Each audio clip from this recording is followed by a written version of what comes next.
Okay, here he comes. Oh my. What's up, gang? Thanks for coming. Okay, of sorts. Okay. Good afternoon, everyone. Welcome to Senate Transportation and Happy New Year. Hope everybody's ready to get back in the swing of 2026. I would like to ask you to join us in reciting the Pledge of Allegiance, and I'll ask Senator Prentice to lead us. Thank you. I pledge allegiance to the flag of the United States of America and to the republic for which it stands, one nation, under God, indivisible, with liberty and justice for all. Thank you.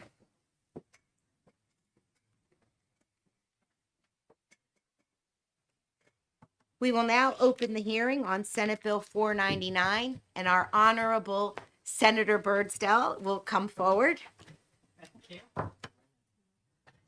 Pitch in here. I don't love these chairs, but This is very cozy, isn't it though? Wow. All right. Thank you, committee. Very tight quarters here, let me tell you. Thank you, committee. This is a very simple bill. I had talked with, I decided to put it in. All this does is it adds additional duty and reporting requirements for the Traffic Safety Commission to keep track of related causes of traffic collisions in the state. So they had agreed to go ahead and do this, to add it to their duties, and this will give us an idea. We have a lot of issues in the state with speeding, with people riding the wrong side, down the wrong side of the road, and some of the things that may go wrong with the vehicles. So they agreed that they would go ahead and start looking at the issues that are causing some of these accidents and starting to keep a record and making a report. That is basically what this bill does. thank you. Are there any questions from committee members? Senator Prentice. Senator Birdsall, thank you for introducing the first bill of transportation this year. It's interesting. I had a conversation this morning with Executive Councilor Stephen about the Traffic Safety Commission because I am trying to connect the New Hampshire's trauma system, where motor vehicle crashes is the leading cause of death in terms of trauma between the ages of 1 and 44. And we're talking about the possibility of adding a member of the Trauma Medical Review Committee to this commission. We literally talked about it at 8:30 this morning. Okay. Would you be amenable if I was able to put an amendment together? I want to look at this now. I hadn't. Yeah, I can bring it in as a floor amendment if you want. No, don't bring it in as a Okay. floor amendment. I'm fine with amending it and just adding a member on the commission. Let's have a conversation, may I? Oh, sure. Yeah, why don't, I didn't mean to hijack, I'm not trying to hijack your bill, sorry, but you can ask Executive Council Stephen, it was 8:30 this morning. Why don't we have a conversation and see if this is doable now or not? Okay. Does that make sense? And then I'll inform the chair and we'll proceed. And we'll do a committee amendment if it's you all see fit. Yeah, and if it's not the right time, we'll do it differently. Okay. Thank you, Senator. Any other questions? Seeing none, thank you, Senator Birdsdale, for your testimony. The chair will now call Dan Bennett. Oh, you don't want to speak? Okay. Just in support, okay.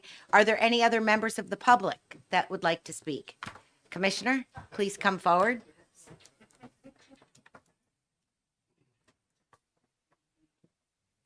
Good afternoon, Honorable Chair Leahy and honorable committee members. For the record, my name is Eddie Edwards, Assistant Commissioner, Department of Safety. We are in support of SB 499. The only ask that we would have is if we could amend for that year in the sentence where it says traffic collisions in New Hampshire and recommendations, and just strike the 3 words for that year, because most of our crash data is not calculated or accumulated for the year in that time frame. We would never be able to meet that date. So Okay. it's really the previous year that we're looking at data for, Okay. other than that. And to Senator, to your point, I also had a conversation with Councilor Stevens this morning about the same issue. So we are in support of that as well. And I've been recently appointed as the chair of this Traffic Safety Commission. So happy to support this Hampshire State Senate in any way we can to make sure that we're addressing traffic safety crashes in our state. Thank you. Thank you for your, and any questions from the committee? No, seeing none, Thank you.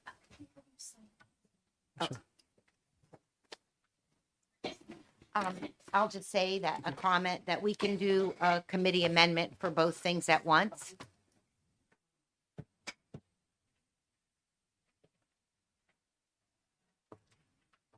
So I'm going to ask one more time, are there any other members of the public that would like to speak to Senate Bill 499? All right, seeing none, we'll close the hearing on 499. And is Senator Prent, is this something we want to try to do the amendment now? I just want to, Oh. thank you, Senator Richard. I do want to talk to Senator Birdsall Okay. as it's her bill, and I have the list up here. I just want to see where this best fits. But I Okay. think we've got the, I want to talk to the Brian, if we can hold. That's that. fine. Yeah, Then we and we'll will. do it. We'll turn it around quickly. All right, well, we can't open the next hearing till 1:15, so we're in recess.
Thank you, Madam Chair. Thank you, committee. I am the prime sponsor of Senate Bill 500, and as I know one of your members knows, we went to the I went to the conference down in I went to a conference back in February of last year, and one of the issues that arose during that conference for the New Hampshire Motor Transportation Association was the availability of, believe it or not, truck drivers to be able to use the facilities of the organizations that they deliver to.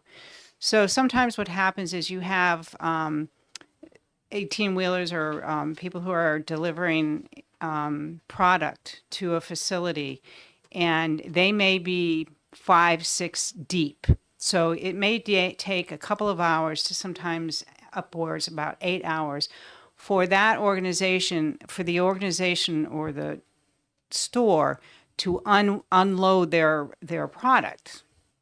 So what's happening is because of liability issues, those organizations are not allowing their truck drivers to use the facilities, the bathrooms. So this is based on a bill that I got from that they were looking at in Congress. And one of the issues, too, that they brought up was the fact that this is a major issue for women truck drivers, especially. And it's also interfering with the recruiting of women truck drivers for these facilities. And what this bill does not do, it does not require an organization to build anything or even provide separate facilities for these truck drivers. It's just to allow them the capability of using the facilities. Sometimes, as a matter of fact, they had said there are areas where they make them wait in pens until their trucks are unloaded, and then they can take off. And while they're in those pens, they cannot use the facilities. So this is just a bill allowing them to be able to use the facilities. Okay. Any questions for members of the committee? I have one. It's more to satisfy my curiosity. So they let customers use the bathroom. Why is the liability any different? No clue. They allow the customers, they allow other clients to use the facilities. Why they don't allow the truck drivers, I don't know. Okay. Thank you, Senator Birdsell. I'm sure you'll hear from some of the testimony, some of these answers maybe to that question. All right. Thank you very much. Yep. The chair will call Bob Scully.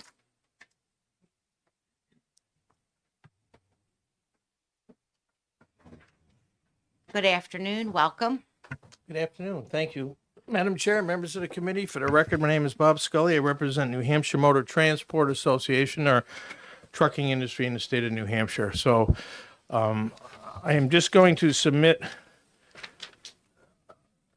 one piece of research for you. It's 66 pages long, so we didn't kill a lot of trees. We'll electronically send it to you all, the committee members, if you want it. But that identifies information gleaned from a working study group on areas that we need to get help on for the trucking industry. So our single largest problem that our industry has is lack of drivers. We can't get them. We've done everything we can to try to attract them. And one area that we have identified as a potential source to fill that void is women drivers. So for them, this is a very big issue. It's highlighted on page 12 in there. You'll see that's one of the blue tabs that we have. But 39% of the women drivers or potential women drivers that we're trying to get have listed this as a concern, that they won't drive if they can't have access to restrooms. So it's a big number. We just think this is a decency bill. I mean, if you're making a delivery to a location, there's restrooms, and this bill says if it's made available to their employees and customers, that the drivers should be able to use them. We're not asking them to build a restroom, change a restroom, put porta potties up, do anything like that. We're just asking to allow the facility to be used by the truck driver if they need to use the bathroom. That's all that this bill does. And Senator Birdsell is right. Some facilities do not give that courtesy. So Hard to believe. it is. Thank you for your testimony. Any questions from members of the committee? Thank you all. Seeing none, thank you. There's no one else listed, so does anyone from the public want to speak on Senate Bill 500? All right, seeing none, we will close the hearing on Senate Bill 500. Do you want to go into executive council on this one? Sure, yeah. I have a motion. Motion to move into executive session? Second. Okay, all those in favor? Aye. Apprentice McConkey. We have before us Senate Bill 500. I am going to recommend the motion of ought to pass. Is there a second? Second. All those in favor? Aye. Aye. Aye. Okay, none opposed? Move consent. Second. Okay, all those in favor of consent? Aye. Aye. None opposed? Who would like to take it out? Senator Prentice? Thank you. I need a motion to come out of executive, Motion to come out of executive session? okay? Second. Seconded by Senator McConkey. All those in favor? Aye. Aye. Thank you. I should say that. We're in recess till 1:30.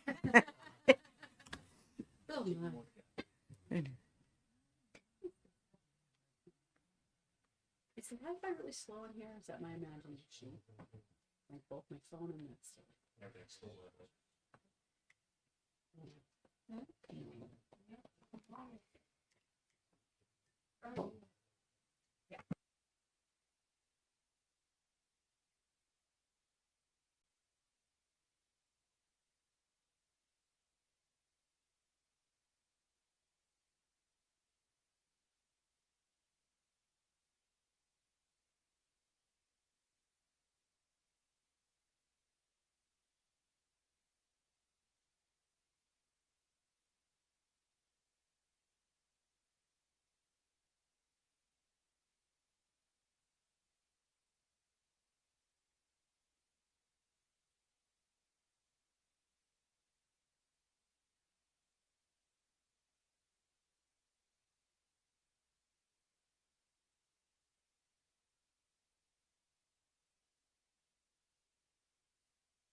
Good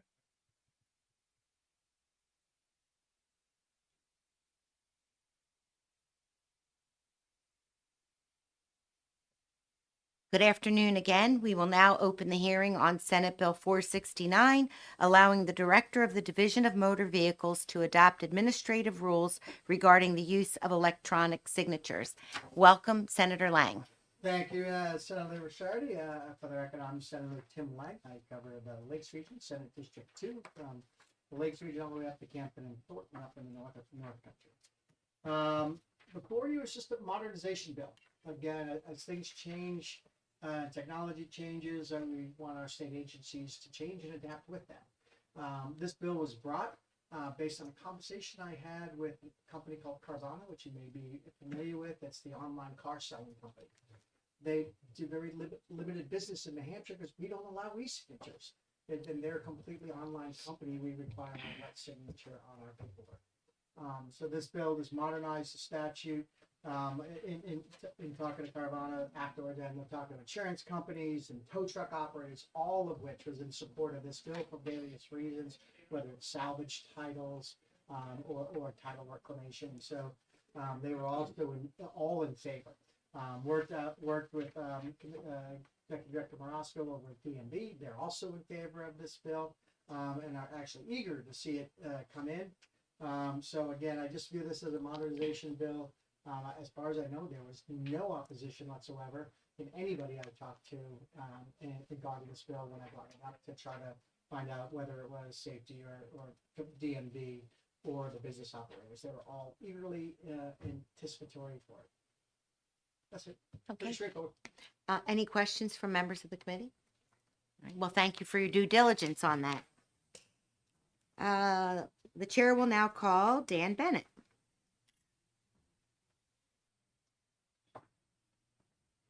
Welcome. Nice to see you. Good afternoon. Good afternoon, members of the Senate Transportation Committee. My name is Dan Bennett, President of the New Hampshire Automobile Dealers Association. We're a trade association representing the motor vehicle industry, new and used franchise and independent dealers all across the state. I'd like to shed a little retail auto industry perspective on e-signatures. And as Senator Lang mentioned, echo our support for SB 649. So e-signatures streamline the paperwork process. They allow dealers to complete sales contracts, title apps, and related forms much quicker. It reduces delays and submissions to the DMV as well as to the lien holders. Traditional paper process can create backlogs at both the DMV and the town clerks. So this speeds that up, benefits consumers and dealers. E-signatures improve dealer efficiency, reduces time, printing, mailing, scanning, so significantly frees up time for members. I hope I don't have to start over. No. Good.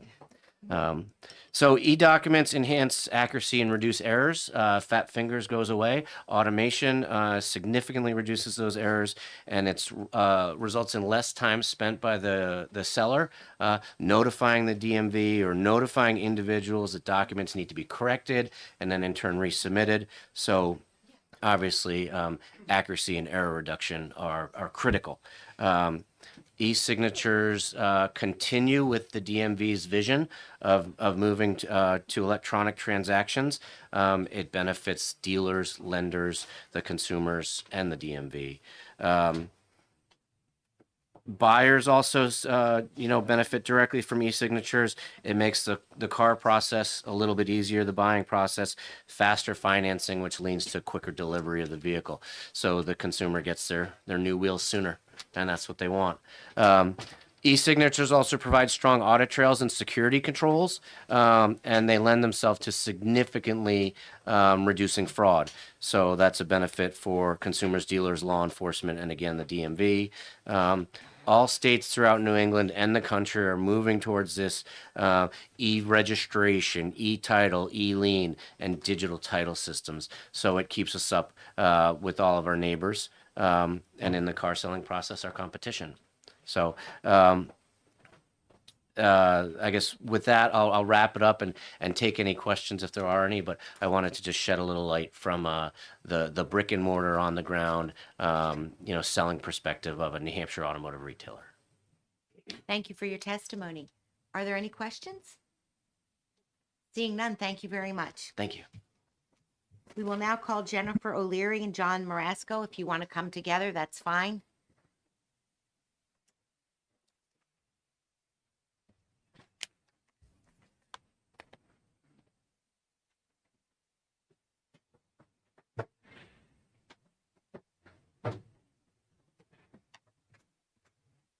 Good afternoon, Madam Chair, members of the committee. John Marasco, Director of the DMV. Jennifer O'Leary, Administrator of the Bureau of Registration with the DMV. And thank you for the opportunity to discuss this bill. Senator Lang's testimony, Dan Bennett's testimony really covered the majority of it. We're here to support the bill. It's a great bill for the DMV. It does modernize our process. I really want to thank Senators Lang and McHugh for moving this forward and meeting with us to try to get this bill off the ground. Technical opportunities that exist through technology today. The DMV does take in a lot of signatures. Jen can speak specifically to projects that we have that are going to benefit from this bill, should it pass. It's going to be a benefit to industry, make it more efficient, make for a better customer experience while maintaining integrity for all of the information that we're receiving, which obviously is vitally important. If this bill were to pass, it will adhere to the Department of Justice electric signature guide.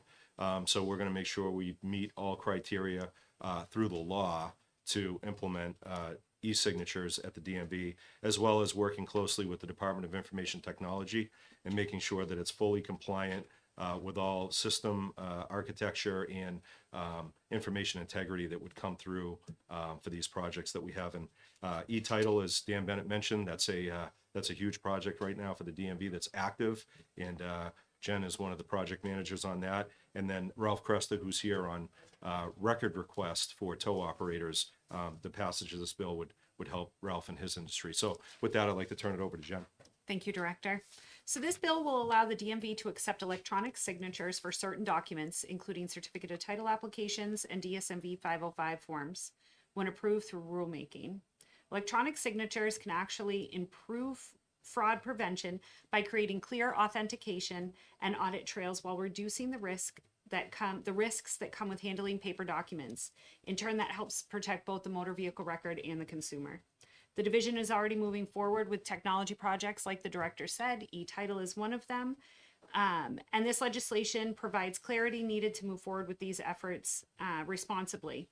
Again, this protects the integrity of the documents that we're receiving. Currently, we're taking regular pen signatures on paper, which I could in turn sign your name, and someone receiving that document would know none of that. So this is actually going to provide audit trail through submission of signatures electronically, which is going to protect the integrity.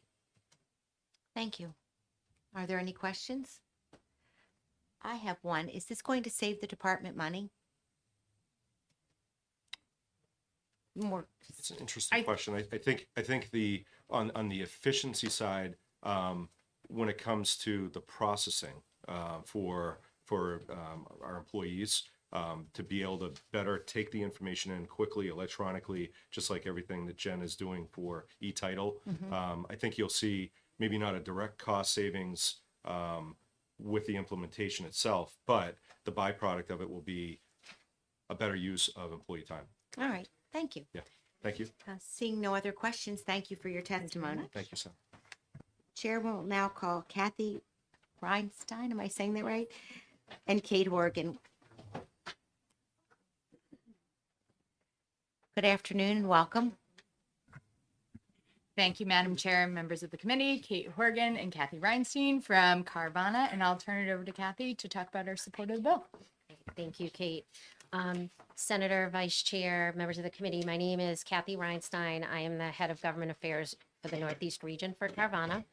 And thank you for having us today. And we just want to register our in-person support for Senate Bill 469, sponsored by Senator Lang. And I don't want to be repetitive for everyone who spoke before me. I just want to recognize how really appreciative we are of everyone who came before us and what a pleasure it's been to work alongside everyone, including the members of the Senate and your committee.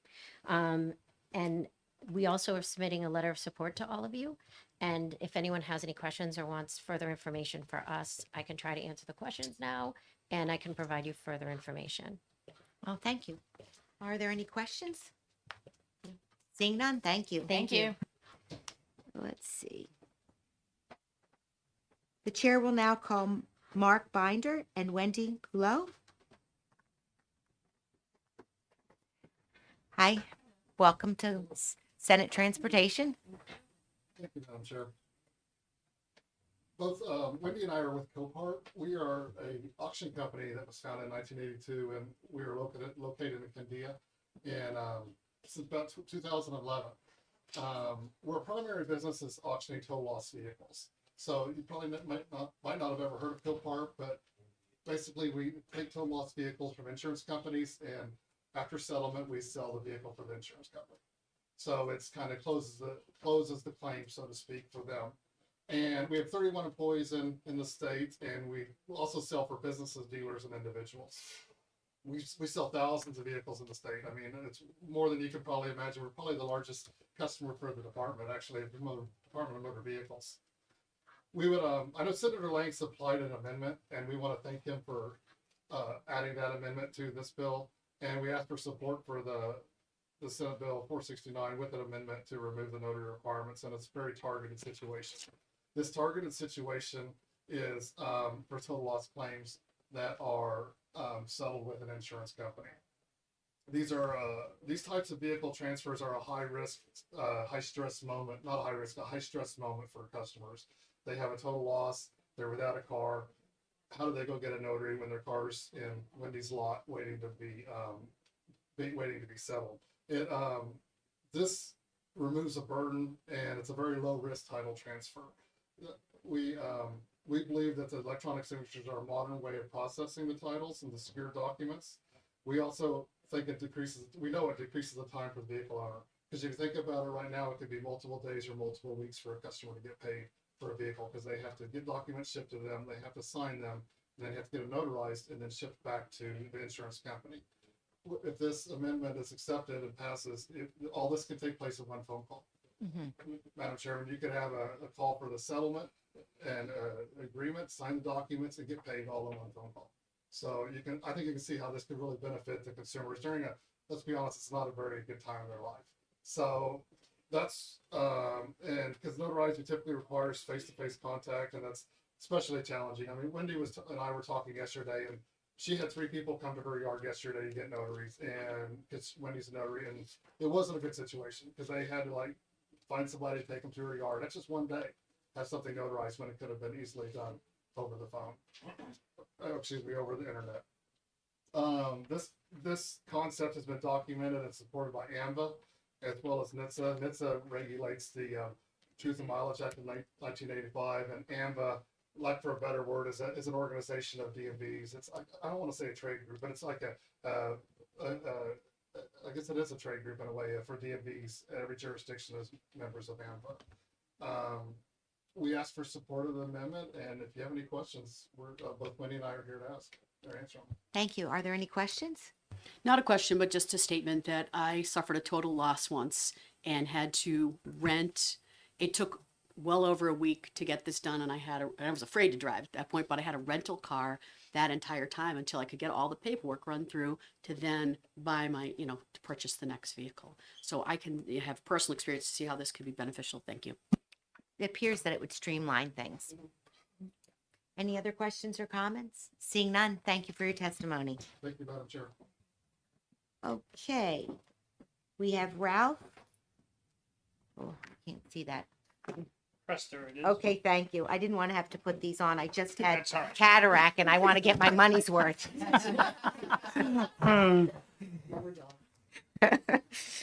Anyway, thank you for coming. My name is Ralph Crester from New Hampshire Towing Association. I represent approximately 100 members.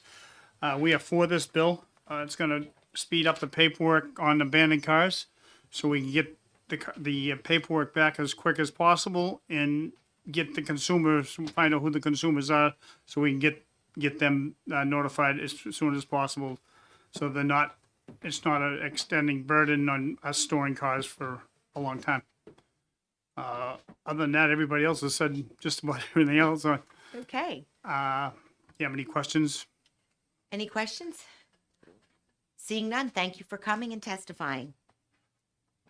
Okay, the next one.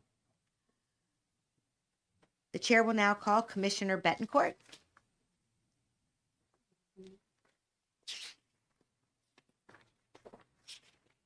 Good afternoon. Welcome, Commissioner. Good afternoon, Senator Ricciardi, members of the committee. Nice to see you all.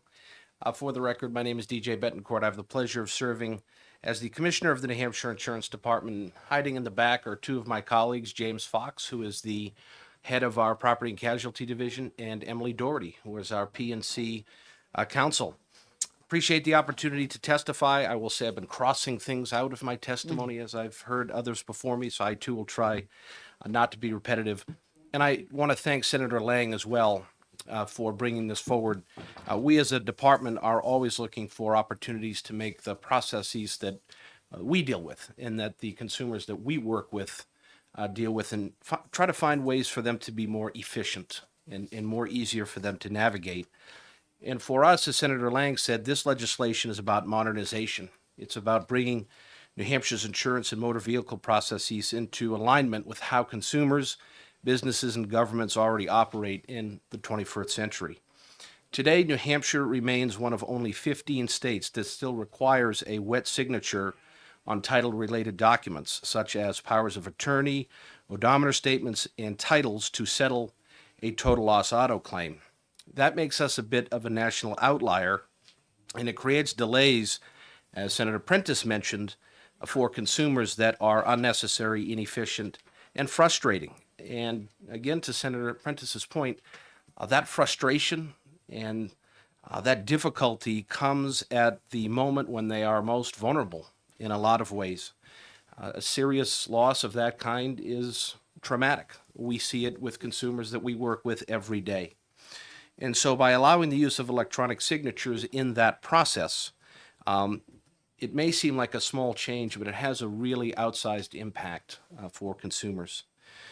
In terms of what we see, so these are things that we see this legislation improving for the consumer based off of real consumer experiences, consumers that we've worked with in this process. So they would be able to complete and submit required documents electronically, whether that be their phone, their tablet, their laptop, rather than having to go through the process of printing, mailing, notarizing, and tracking all of those paper forms. So what now can take weeks can be resolved for the consumer in a matter of days. Secondly, we see this as eliminating waste. Under the current system, every total loss requires physical mailing and notarization, as I mentioned. But what we see consumers dealing with and struggling with is the fact that those documents can get lost, they can get delayed, they can get damaged. And again, that leads to duplication, it leads to rework, additional administrative cost. Senator Ricciardi, I believe you had asked if this was going to be an opportunity for the agency to save some money. Potentially, but I can guarantee you that it will save a lot of agency time, for sure. So that I can certainly attest to. And obviously in all of that, the consumer is not benefiting from that inefficiency. And so, again, we see this as an opportunity for some streamlined process to make the experience better for the consumer. And so finally, faster, cleaner total loss settlements reduce claim handling cost, which lowers the administrative burden for the carriers, which puts them in a better position financially to ensure profitability, solvency, all of which are factors in how premiums are generated. So we hope that there'll be a financial benefit to the consumer as well over the longer term. This is to say nothing of the fact that it will help speed up the processes of getting people back into what will be their permanent vehicle rather than having to have extended rental coverage. Again, another cost consideration there. So beyond that, Madam Chair, I think everybody else has touched upon the additional things I wanted to share. Okay. Again, any questions or comments for the commissioner? Seeing none, Thank thank you you all. for your testimony. Thank you. Go Patriots. Go Patriots. Are there any other members of the public that would like to speak to Senate Bill 469? Seeing none, we will close the hearing on 469. Let's see.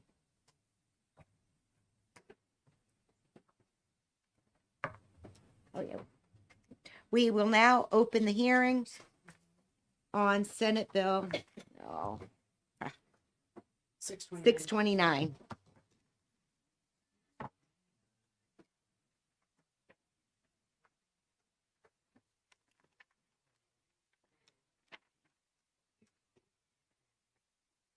Senate Bill 629 is renaming the new roundabout on Route 302 at the East Conway Road intersection to Oliviera Circle. And Senator McConkey will present.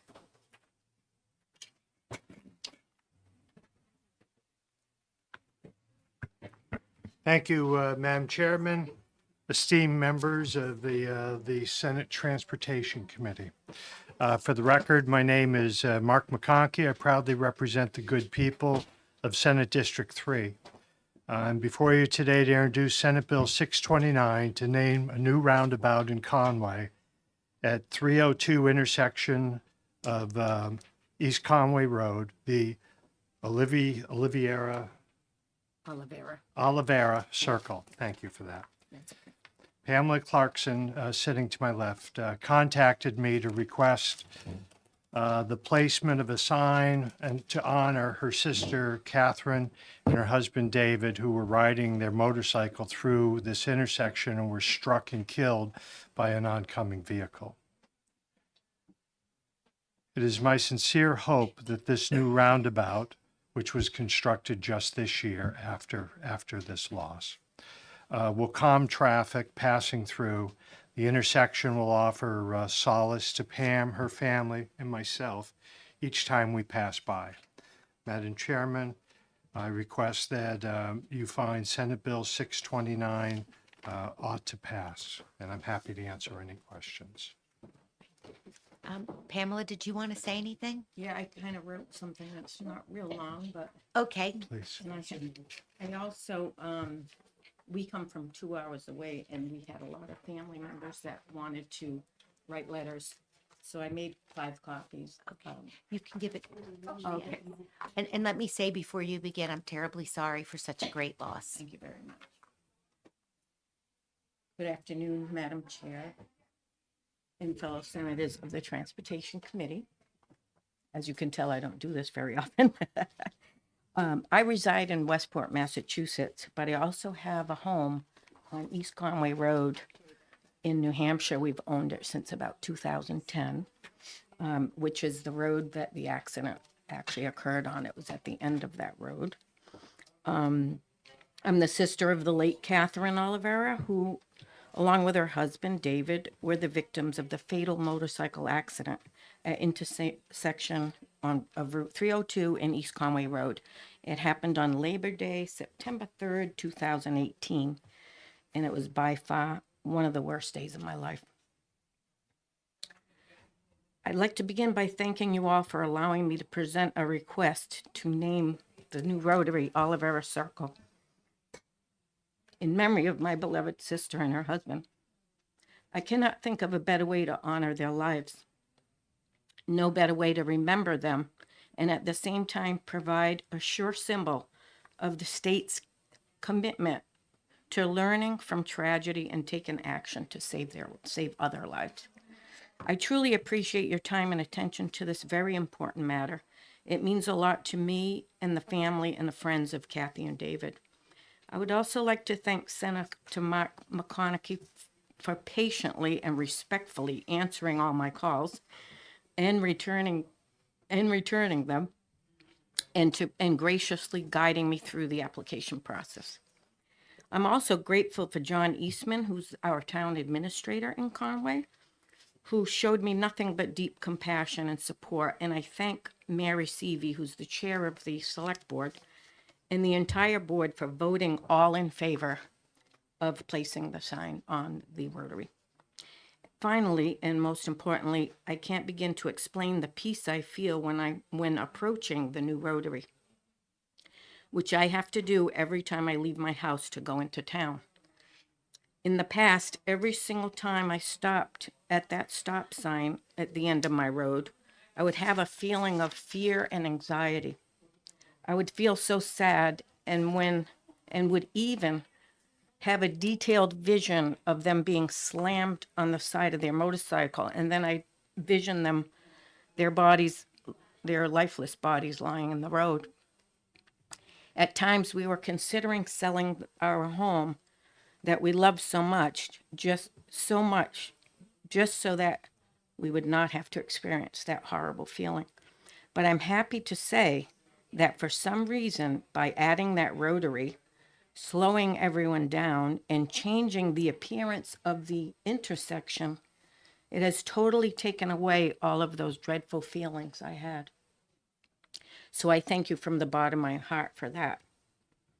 I could go on for hours telling you how much David and Kathy were loved, how much they loved each other, the things they were passionate about, how much they loved Conway, and how often they came.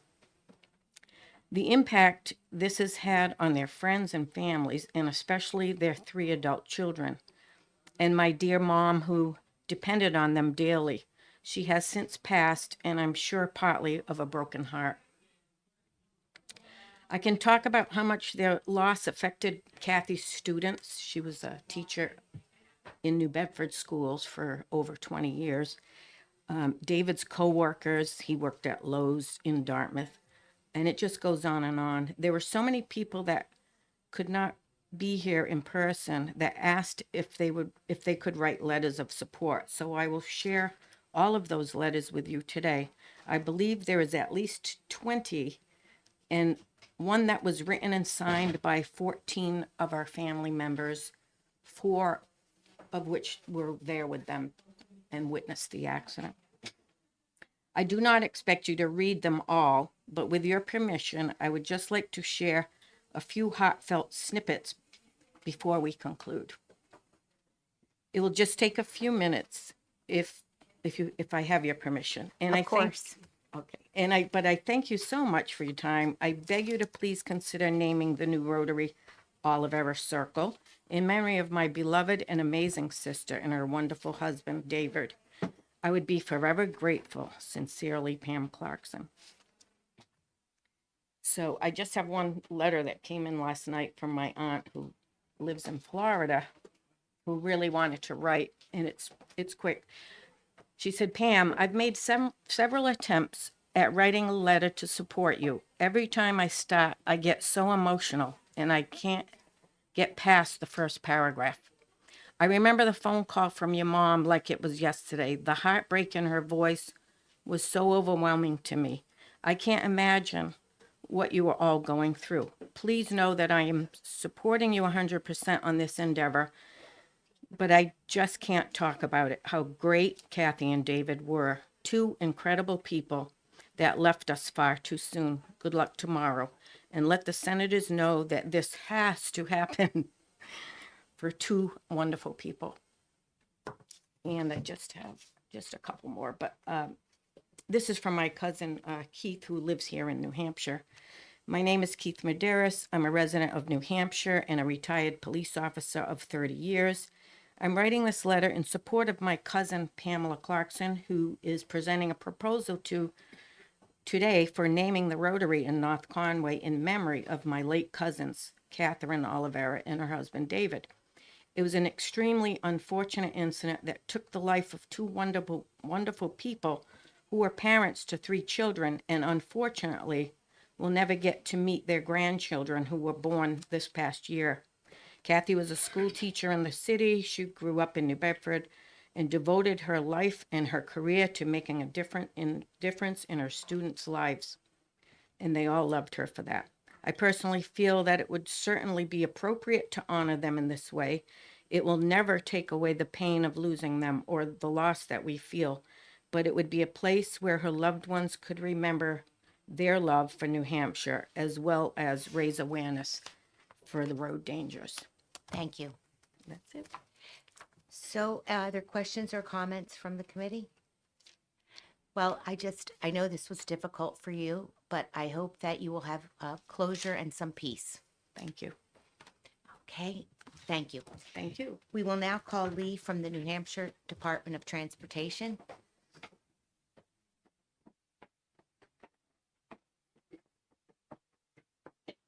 Good afternoon.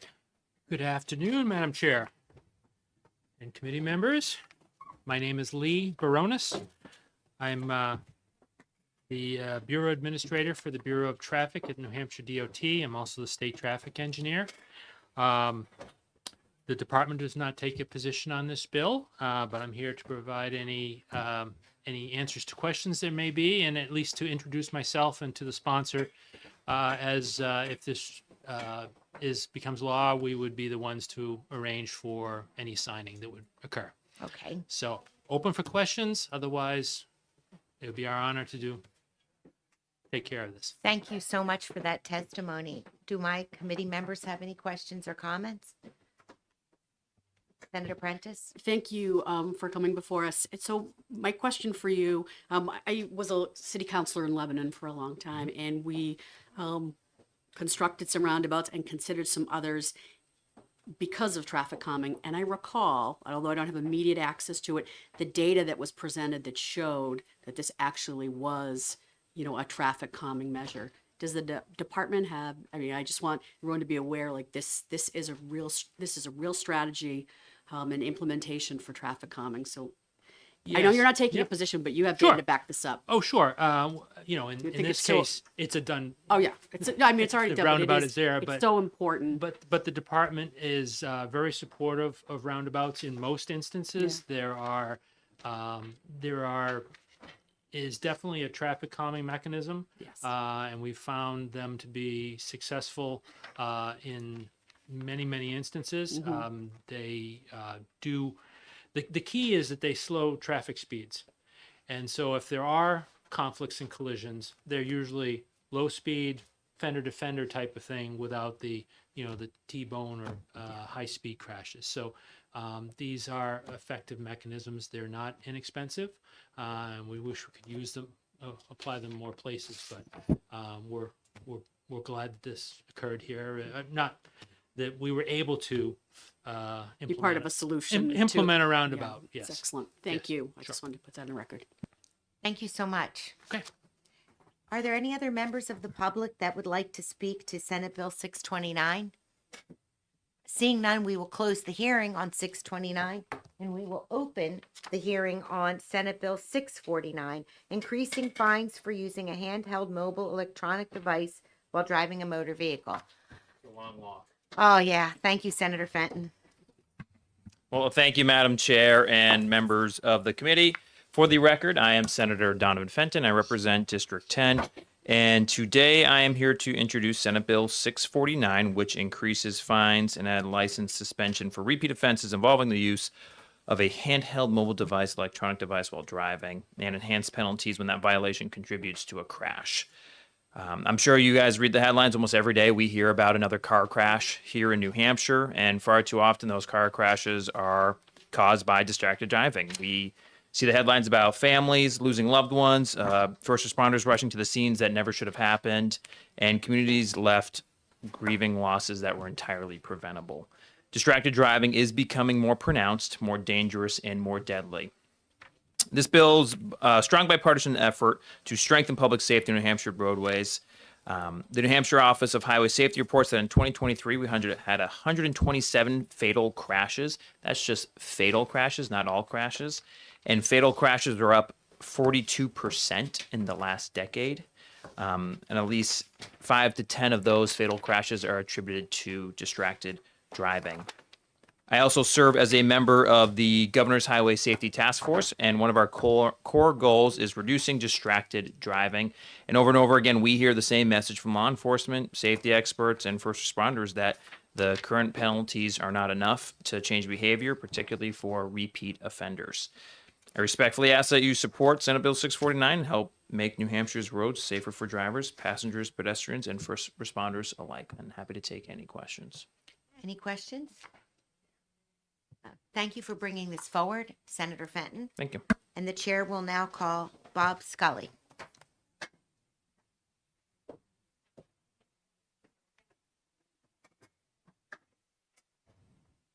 Thank you, Madam Chair, members of the committee. For the record, my name is Bob Scully, represent New Hampshire Motor Transport Association, truckers in New Hampshire. We support this bill. Our industry has much stricter penalties for using handheld devices. Drivers can be fined up to $2,750 if using a handheld device. Companies can be fined up to $11,000 if, in fact, they are instructing the drivers to use handheld devices. And repeated violations can cost the drivers their job for 60, 120, or a year, their ability to drive. We see people driving all the time on their phones. I live in Merrimack. I come up to Concord, and, you know, we're supposed to be focused, but you will see people, their eyes on the road, we're supposed to be, but you see people on their phone all the time. So we wholly support this. We would even support higher fines if you wanted to. When there's an accident with a truck, it's usually not good for the car driver. So if we can stop them from doing anything other than watching the road in front of them, we think it's a good idea. So we support this bill. Thank you very much. Any questions or comments? Thank you. Seeing none, thank you for your testimony. The chair will now call Dan Goodman from AAA.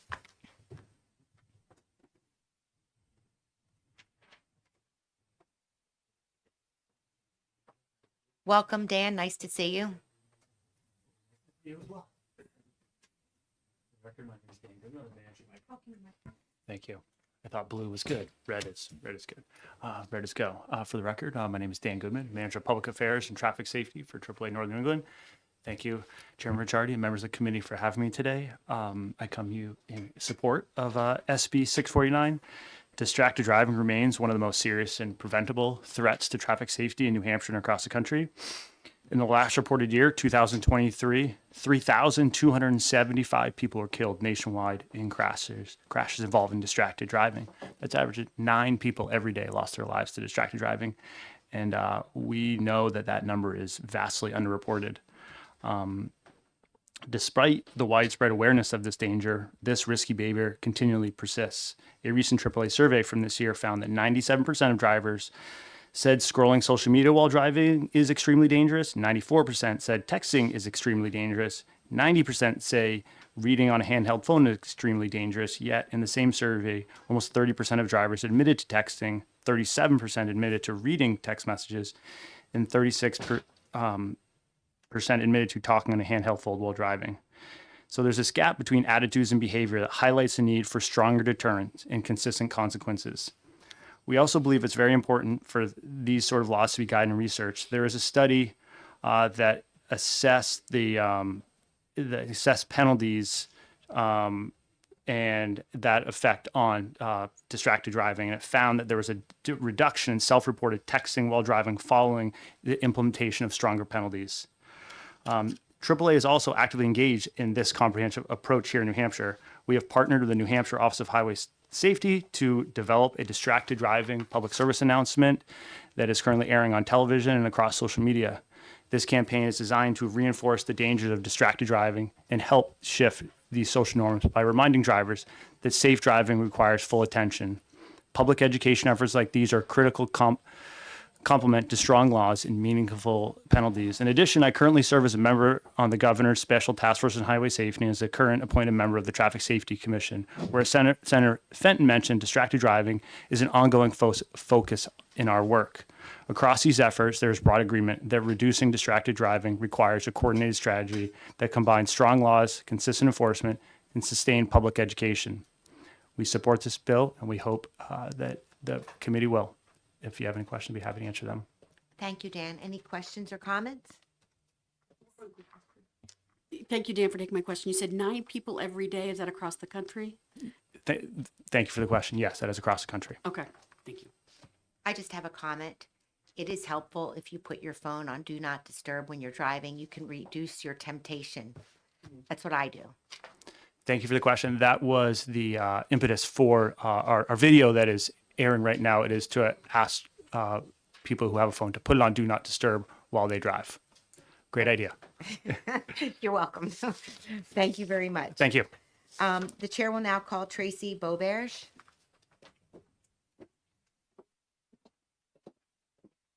Hi, Tracy. Nice to see you. Nice to see you too, Senator. I am Tracy Borvash. I'm the president of New Hampshire Motorcycle Rights Organization. I chair the New Hampshire Motorcycle Safety Task Force. Many of you have seen me at different hearings. I also represent motorcyclists across the country on a National Motorcycle Riders Foundation, and I sit on the New Hampshire Traffic Safety Commission to represent motorcyclists. We are very much in favor of this bill. We'd like to see it be higher. People have to have consequences to the actions that they do. And without severe enough consequences, people don't seem to care. And if we don't make a difference in what we're trying to do with the actions, bad behaviors that we're seeing on our roadways, and I don't have to tell you, y'all all see it every day. I drive both a car and ride a motorcycle. It is scary on both options, but it's worse for us on motorcyclists because people already ignore us quite a bit and don't seem to see us. And then add to that a distracted device that allows them really not to pay attention to the fact they've got a two-wheel beside them. So I'm begging you, please, to really consider doing this so that the actions do have more severe consequences. Thank you. Any questions for me? Thank you for your testimony. Any questions? Seeing none, thank you very much. Thank you. Are there any other members of the public that would like to speak to 649? Come forward.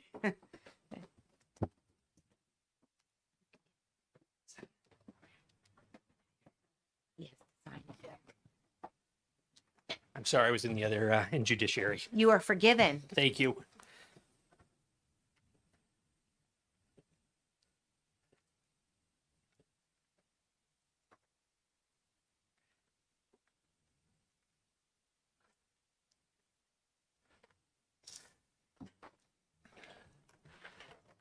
Good afternoon. Good afternoon. I'm Lieutenant Chris Storm with the New Hampshire Office of Highway Safety.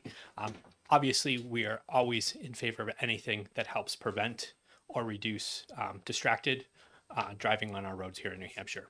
So in the simplest terms, we're very much in favor of raising this to make sure that we do have consequences for people that are doing things that is one of our leading causes of collisions here in our state.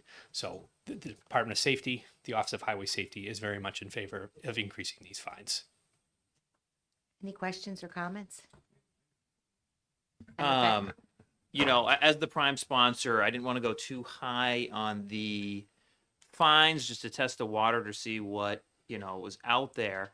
You know, in your profession, would you like to see stronger fines and repercussions in this bill, or are you okay with what we have? Or I think that any time that we can increase those fines to help with not only the initial or any kind of recidivism with it is probably a good thing. Thank you.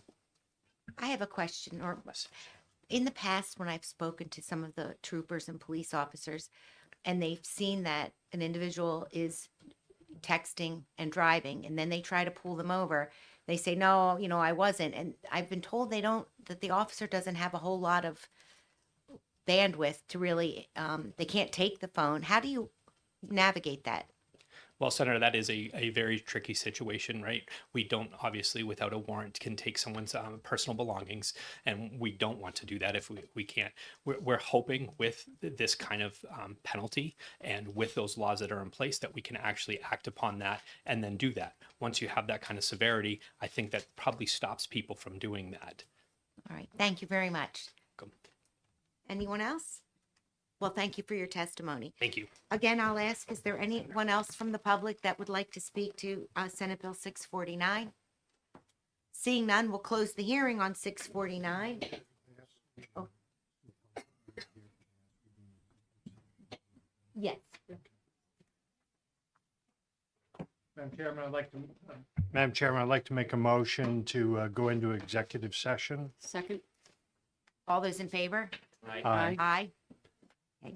Would you like to present the motion? Yeah, I'd like to make a motion for Senate Bill 629 ought to pass. I'll second that. All those in favor? Aye. Aye. None opposed? Move consent. Or do you Second. want to speak on it on the floor? Why don't we leave it open? To speak on the floor, okay. All right. Thank you for that. Um, Move to come out of executive session? So moved. Think Senator it does, I'll McConkey. take that. I seconded the motion, and all those in favor? Aye. Okay. We will proceed with our next bill that is to be heard at 2:15, and following, we probably will go back into executive session. So we will be hearing Senate Bill 632.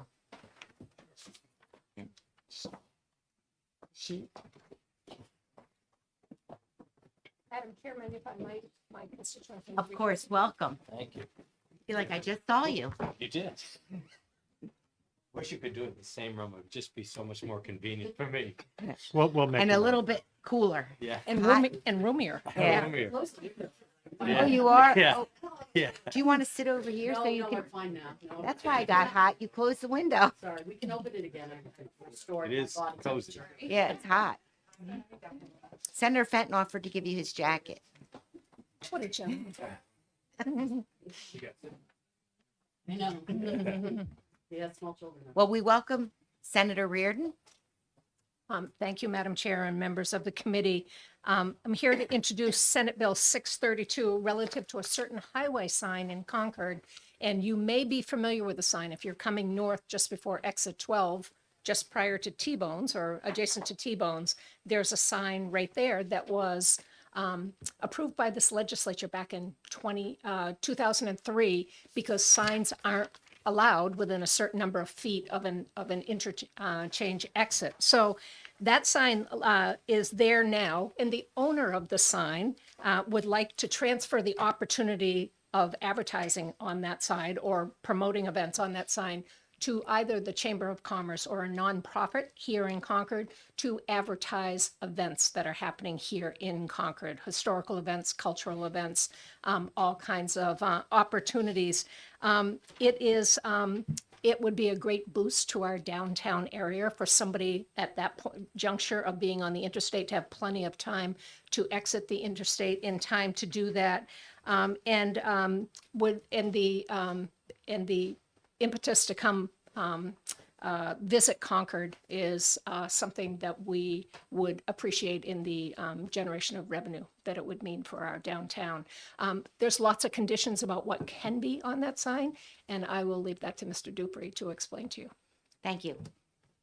Good morning or afternoon, Madam Chairman. My name's Steve Dupree. I live in Concord. I'm originally from the real Kearsarge. Go back there a lot. A little bit of history.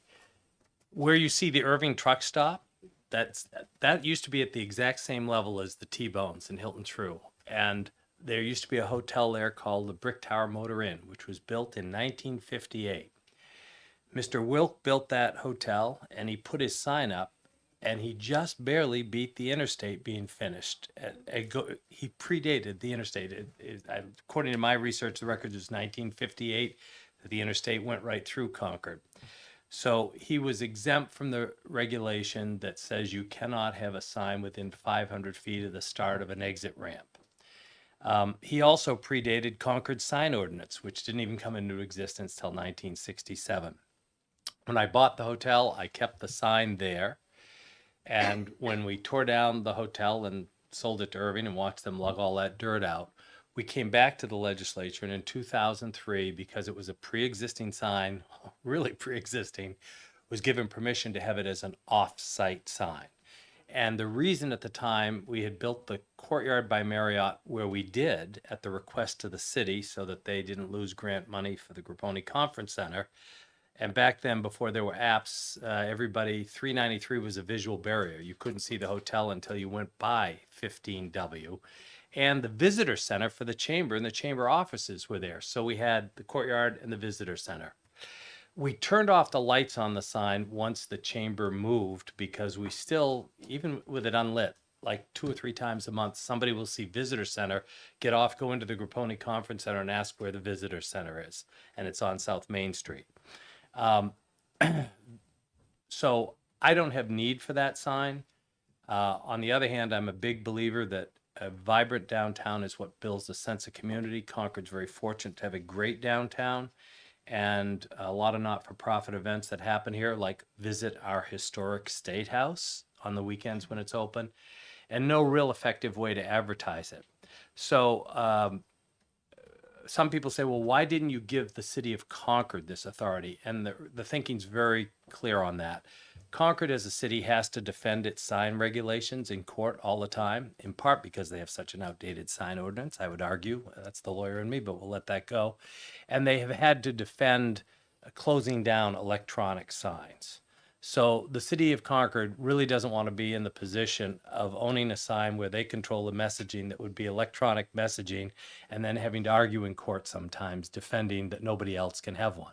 So instead, I would propose that we give it to the Chamber of Commerce, a not-for-profit. If they weren't to exist, it would then go to another organization like In Town Concord, and it be used to promote not-for-profit events like our market days, like our celebration we had last year when we had for General Lafayette, the anniversary of his video, or the celebration we had when we dedicated the Christa McAuliffe Monument, to get more people to come downtown, because Concord, when it was built, like most cities in that era, and the river was the sewer, we put our back end to the highway. So we're not the most attractive as you come up through. So it's a very simple thing that basically says the Chamber of Commerce can take ownership of the sign. They can keep it there. They can put an internally lit sign, not larger than the one you could do under the Concord sign ordinance, and that would do it in a nutshell. Because those signs are expensive and you have to pay a lot of money for electricity, I also put in a provision that they could sell a limited amount of advertising, and you can't change the message all the time, but that advertising to pay so the chamber wouldn't be out of pocket. And if this passes, they'll explore that option. They'll come up with a design, and then I'll turn it over to them. I do have one other amendment that I will submit some paperwork on, and that's on line 14. Right now, section 2, which starts on line 13, says comply with the structural and design standards in the zoning ordinance of the city of Concord, providing that the advertising device may be as large as the largest sign permitted. They don't have. You don't have that amendment. Okay, we will make sure you have an amendment, and we'll add largest area of a sign permitted by. We have an amendment that's more comprehensive, spells out in a little bit further detail those requirements. Simple. It will turn the ownership of the sign over to a not-for-profit. Sign can't be bigger than would be allowed under Concord's most generous sign ordinance. They would run it, and it would help promote downtown events. And we can have that amendment before next Yes, Tuesday. you can. You'll have that amendment before next Tuesday. And again, I think we technically have the right to do all that now, because there is no restriction that says I can't transfer the sign.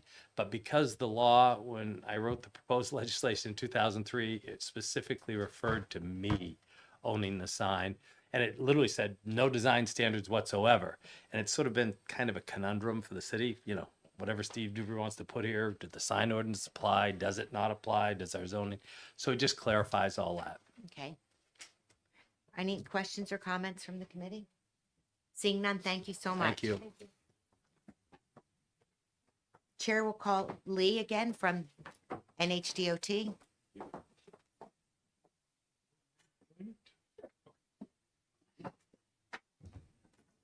Terry King from DOT as well. Oh, thank you. Nice to see you. Welcome. Good afternoon again. Thank you for having us. And again, for the record, my name is Lee Baronis. I'm the administrator for the Bureau of Traffic at New Hampshire Department of Transportation.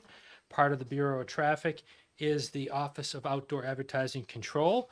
Joining me here is Sherry King, the supervisor of that Office of Outdoor Advertising Control.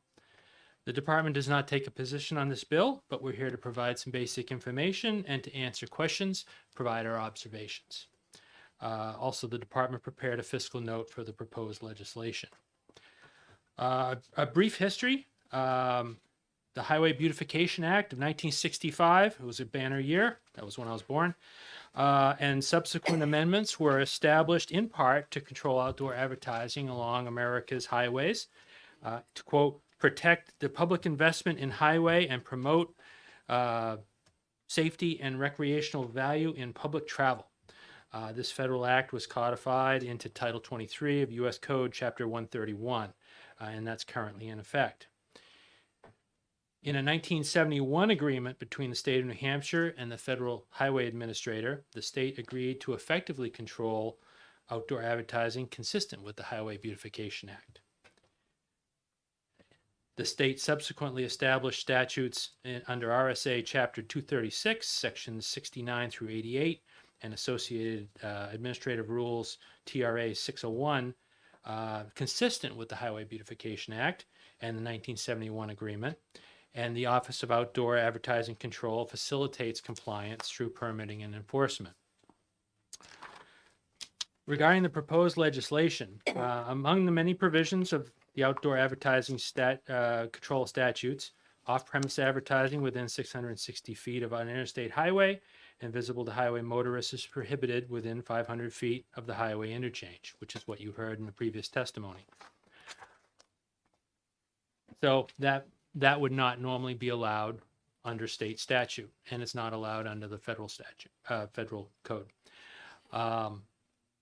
Senate Bill 632 appears to be written to grant an exception to the provisions of the outdoor advertising control statutes and associated administrative rules to specifically allow the off-premise advertising devices within 500 feet of Interstate 93 exit 12, where one would otherwise be expressly prohibited.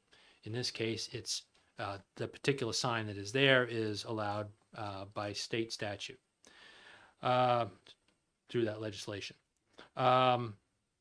So this legislation would provide various limitations in its application. As we heard, permittee must be a nonprofit entity, including but not limited to the Concord Chamber of Commerce.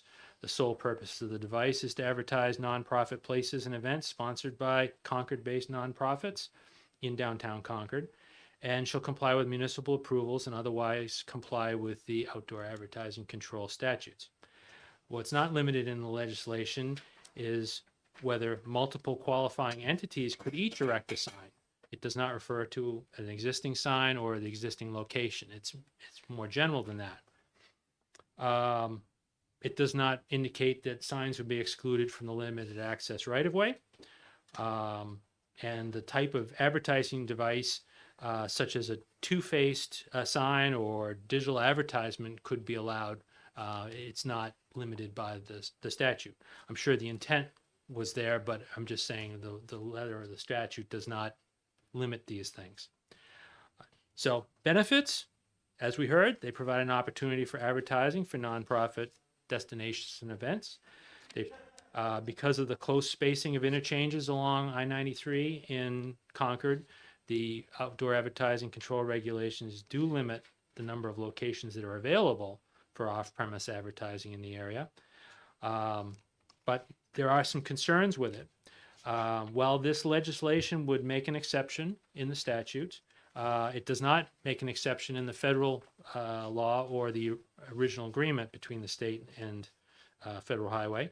There are provisions in there that the state, if the state fails to fulfill the agreement, may result in withholding of up to 10% of the state's allocation of federal highway funds, and we get roughly $230 million a year.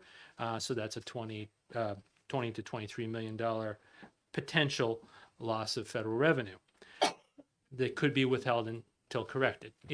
It's in the rules. I haven't seen that it has been enforced. But also, creating an exception to rules governing a program establishes precedent that makes enforcement more difficult elsewhere. Under DOT's obligation to control outdoor advertising, many businesses have been denied applications for similar circumstances, and many more in the future will need to be denied. But seeing a prominent device at an interchange creates an expectation in the minds of applicants that such locations are acceptable, and a subsequent denial appears unfounded and arbitrary. But essentially, it makes our jobs much more difficult to enforce the rules that we have for every exception that there is. Also, unanticipated outcomes.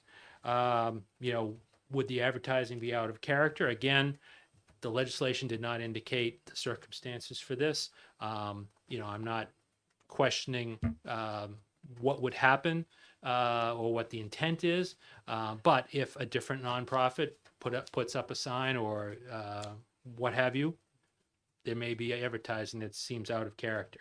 The content or presentation may be distasteful or controversial to some, and it increases distractions to motorists in an area where the reason it's not allowed near interchanges is because motorists are changing lanes, merging, adjusting their speeds, should be focusing, not distracted, as we heard in the previous bill. So those are the things I just wanted to present for consideration by this committee. And anything you wanted to add? No, you covered it pretty good. Otherwise, we'll take questions or we can be contacted in the future. Senator McConkey. Thank you, Madam Chairman. Mr. Bruns, thank you for your testimony. For a group that showed up to be neutral, you seem to have thrown a lot here at the end. And having involvement with constituents, with your department, which signs and so forth has always been wonderful. But I find most of the time it always takes a conversation. I saw something and they may think they saw it in New Hampshire and they saw it in Utah. So I understand somewhat concern. I don't see the federal government coming in here on an item, and it seems to me like that could become a sticker on the desk when somebody calls about that one. So thank you for your testimony. I don't see it would appear to me that there may not be that harm. Thank you. Any other questions or comments? Seeing none, thank you very much for Thank your you. testimony. Chair will call Brianna from the Chamber of Commerce.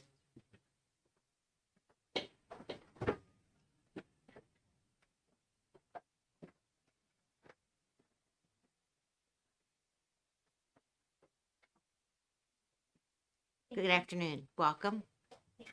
Chair, members of the committee for hearing my testimony. Thank you to the sponsors of this bill and to Steve Dupree for the opportunity to pass this bill with present. My name is Brianna Marceau, President and CEO of the Greater Concord Chamber of Commerce, and I'm testifying on behalf of the Chamber to support this bill. At its core, this legislation creates an opportunity to revitalize an existing signage location and better connect people traveling through our region with what's happening in our downtown. Every day, thousands of cars pass our community without stopping, often unaware of the events and cultural activities that the city presents just minutes off the highway. Our mission at the Chamber is to promote a vibrant, sustainable business economy, and this sign would be a powerful tool to do exactly that. By highlighting downtown events and cultural activities, we can turn that traffic into visitors, people who eat locally, shop locally, and support our small businesses. Downtown thrives on visibility, and this is especially important for seasonal events such as the Northeast Coffee Festival, Farmers Market, Market Days, and others. It's important to note that these signs are expensive to operate, as Mr. Dupree mentioned, and the intentional limitations that are being added to this bill, not taken away, are thoughtful and put some sustainable measures in place. Finally, this bill does not require the city to own or operate or endorse the sign. It simply allows our nonprofit to manage the location for clearly defined community benefit. From the Chamber's perspective, this opportunity creates a welcoming front door, supporting small businesses and strengthening the economic heart of our city. We believe this is a smart, targeted opportunity to advance economic vitality, and for those reasons, the Chamber strongly supports this legislation. Thank you so much, and I'm happy to take questions. Thank you. Are there any questions or comments? Seeing none, thank you for your testimony. Thank you. Are there any other? Yes. Thank you. Steve Duper again, I'd just like to offer a couple of clarifications. I'm glad the department wasn't opposed to this, but just to clarify a couple things.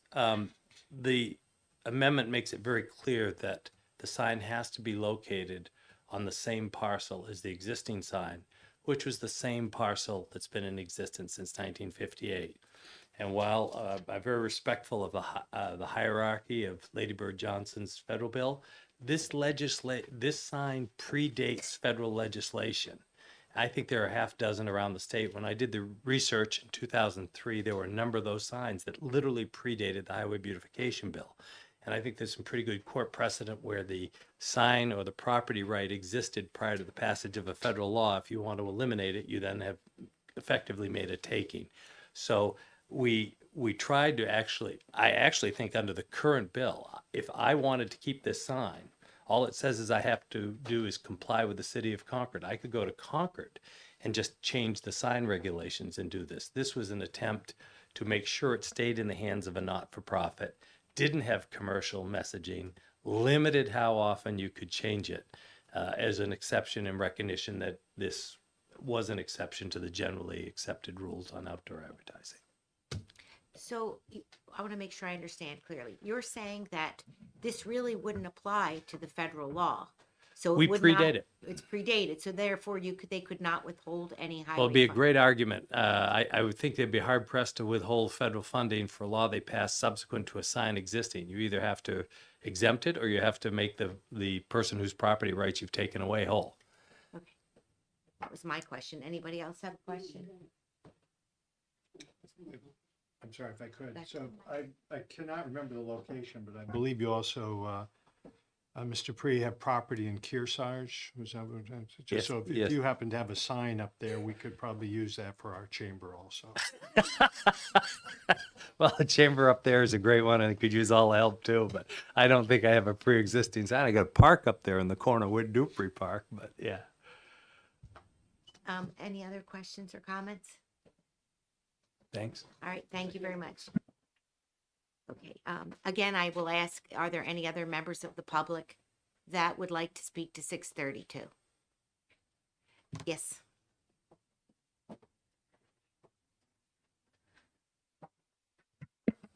Lee Baronis again from New Hampshire DOT. Just for clarification, there is a differentiation within the outdoor advertising control rules between advertising for on-premise activities and off-premise activities. So my understanding, and I wasn't there at the time, the sign for the hotel that was located there would have been on-premise advertising under the new regulations. The exception was made through legislation to allow the sign that exists because that became an off-premise advertising because it's advertising for the courtyard, which is not on that same parcel. So that's kind of the impetus of how that exception was necessary. And if I understood, if the legislation had specified that it was that particular sign, that would have clarified a few things. My concerns were, where is the sign going to be? How many signs would there be? And how many more off-premise advertising would be taking place? So that's the only clarification. I'll take questions if there's any. Thank you very much. Any questions? Thank you. Thank you for that. Anyone else that would like to speak to 632? All right, seeing none, we will close the hearing on Senate Bill 632. Now, do my colleagues want to go into executive session on a couple of the bills, or do you want to wait till next Tuesday? I'm open to executive if you have something. Okay, then would someone please make a motion? Motion to go into executive session. All those in favor? Aye. Okay, we are now in executive session. I'll make a motion to, for SB 469 ought to pass. Second. Thank you. All those in favor of ought to pass on Senate Bill 469, please say yes. Aye. Yes. Aye. Yes. Or yes. Yes. All right, everyone is in favor, so I would move consent. Second. Okay. All those in favor of consent, please Aye. say aye. Aye. Aye. And who would like to take it out? I'll take that. All right, Senator Fenton will take it out. Vivian, if we go too fast, let me know. Okay, We're going to amend I would- 499. Yeah, We gotta make hold a that. motion to ought to pass on 469. Or did we just do 469? We did 469. 649? 640. Actually, I'd have a discussion on 649. Do you guys want stronger penalties, or do you think this is good to go? I'm happy to do an amendment if we want stronger penalties. Or do I have to open it first for discussion? I can't remember. I think you got to make a motion, got to get a second, and then. well, we're in executive, so Oh, you you're can right. talk. We can Okay. talk Aye. openly, yeah. If I could. Yes. I'm in favor of what you have, and Yeah. everyone that came to the hearing, while many were supportive of raising that, I'd be happy with what you have and move forward with it. Better apprentice? Oh, I'm in favor as well. Would you like me to make a motion? No, I wanted your opinion if you wanted stronger penalties or think it's good to go as is. I think it's good to go as is. This still has to travel to the Senate floor and it has to travel to the House. So if there is more consensus around raising, I mean, I there is there's evidence that fines, and especially when you talk about fines there is evidence that shows that these kinds of fines will deter activity. And we know you made the case for how distraction, so did Dan Goodman from AAA, actually plays a role in motor vehicle and motor related deaths. In my past experience, when the fines are small, people just say, who cares if they stop me? I'll just pay the fine. But at the same time, it has to travel, and we want to get something through. So my opinion is to leave it as is for now and see how it goes through the process. In that case, I would move Senate Bill 649 off the pass. I'll second that. All those in favor? Aye. None opposed?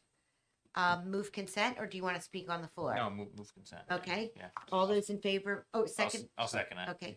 All those in favor of consent? Aye. Aye. And Senator Fenton, I'll let you do the honors of Take it taking out. that one out. Read this.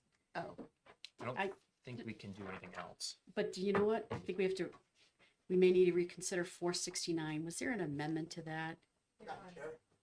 Yes, okay. Oh, yeah. So do you want to make a movement for reconsideration? oh, we just have to say with amendment. The amendment's here. I apologize. When I gave my testimony, I forgot there is an amendment that Yeah. was attached on my bill for the e-signature bill. That was again agreed upon by everybody. And so I was hoping the committee, it sounds like you adopted it without the amendment, so I'd ask you to Reconsider. the vote, Yep. And then adopt the amendment and then adopt. the Okay, bill. Senator Prentice, would you make that? I'd like to make a motion to reconsider on Senate Bill 469. So moved. Now we need a new Second. motion. Motion, OTPA, so ought to pass with amendment on 469? What's the amendment? Do we need the amendment number? We've got it, I put it in. It should be 0260023.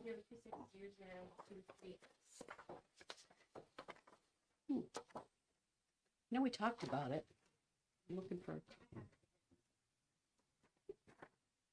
Oh, thank you, Senator Sherry. I got caught up over here. Have it. Okay. You want to repeat that so we have the right amendment number and then we can vote? So, for the purposes of this being proper on the record, so I'm moving Senate Bill 469 ought to pass with amendment, and the amendment is 0023. 2026-0023. I'll second the amendment. Okay. All those in favor? Aye. Aye. None opposed? Now we move ought to pass as So, amended. so would we all pass and then amendment, we vote on it? We're getting into the groove.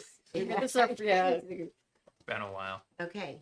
So I'm going to move the amendment, okay, which is 0023. I've moved, made the motion, even though I added this in. We could strike that. So we've made the motion. I've move the amendment 0023, 23S. So I need a second. Second. Senator Fenton seconded it. All those in favor of moving the amendment, please say aye. Aye. None opposed? Okay. Yeah, don't we move ought to pass as amended? Now we need a motion to move ought to pass with the amendment. I'll make that motion. Second. And all those in favor? Aye. Aye. None opposed? And then we move consent? Yeah. Second. And then is Senator Fenton still picking that up? Is the yeah, I'll take this one out. Yeah. Okay. Thank you for your grace, Senator Shardy. I was moving a little fast there. That's okay. Getting We're, back we're into all the getting groove. back. It's been since May, so you Yeah, know we have looks to have good. a little. Thank you. Be okay. So, is there anything? What else do we have remaining? from We have today? 632 that we just heard. And do we have Well, the we're in amendment to executive that? session, so We have. Does everybody have a copy of the amendment for 632? yeah, we have to read it though. and- I Yeah. know there's a-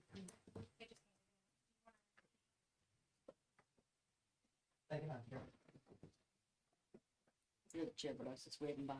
Oh. So, anybody have any thoughts about this? Yep, do you need time to read through the amendment? I mean, Madam Chair, if I may, I think the amendment's pretty straightforward and does kind of address our concerns. I'm okay with it if the committee's okay with it. And I'd move on to No pass. passage of the amendment. I Yeah. would second that.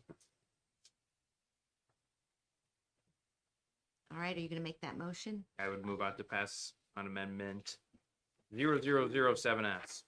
Second. All those in favor of passing this amendment, please Aye. say aye. Aye. None opposed? Would move ought to pass as amended. Second. Okay, all those in favor of ought to pass with amendment, please say aye. Aye. Okay, I would move consent. Second.